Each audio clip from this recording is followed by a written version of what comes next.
Bienvenue pour cette nouvelle vidéo sur guidedudo.com. On s'intéresse cette fois-ci à des conseils de couchage, puisque c'est quand même l'endroit où on passe le plus de temps dans notre vie, notre lit. Donc il faut savoir comment se coucher, comment se lever, quels sont les bons matelas, les bons coussins, les bons oreillers. Denis, tu vas tout nous dire sur le sujet. Oui, alors... Enfin, tu vas essayer en tout cas. Oui, peut-être pas tout, bon, un maximum. Non, première chose, effectivement, comme tu l'as dit, c'est vraiment faire attention à comment je vais arriver à être dans mon lit, finalement. Parce que on peut très bien se jeter sur le matelas ou prendre soin, justement, de ça. Et là, finalement, si on matérialise la table comme un lit,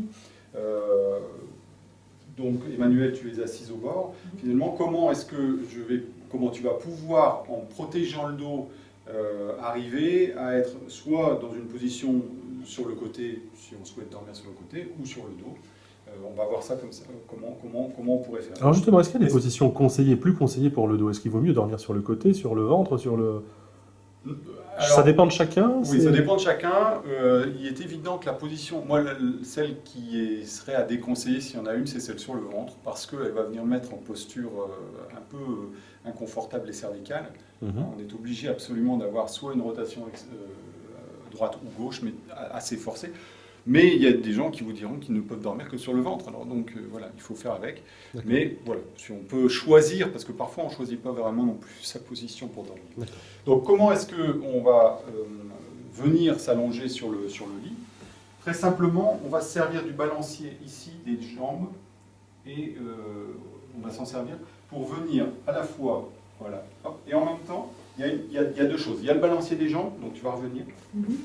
Et il y a cette main, justement, opposée, qui va venir se poser et retenir le corps. Et on peut tout de suite voir, d'ailleurs, que pour ressortir de cette position, on fait exactement la même chose à l'inverse, en poussant sur cette... Et en fait, on a vraiment un couple de force entre la main qui est en appui et le balancier des pieds. Donc ça, c'est super, parce qu'on peut voir que dans le mouvement, le bassin et les lombaires, et donc tout le dos reste dans un alignement nickel. Il n'y a pas de torsion, il n'y a vraiment pas de mise en danger du dos. D'accord. Ici, par exemple, on a un très bel exemple. On voit à quel point, si Emmanuel est quelqu'un qui dort sur le dos, là on peut dire qu'elle ne va pas bien dormir, parce qu'elle a son cou qui est complètement tordu, elle est en rotation, elle ne sait pas trop, elle n'est pas à l'aise. Ça se voit. Ouais. Qui dort sur le côté, tu veux dire? Si elle dort sur le côté, absolument. Ouais. Là, on pourrait corriger le truc si tu soulèves ta tête. Je pense, avec un peu de chance, que l'épaisseur va être la bonne. C'est-à-dire, l'idée, c'est qu'on ait la colonne vertébrale qui soit exactement dans l'alignement. En rectitude. En rectitude.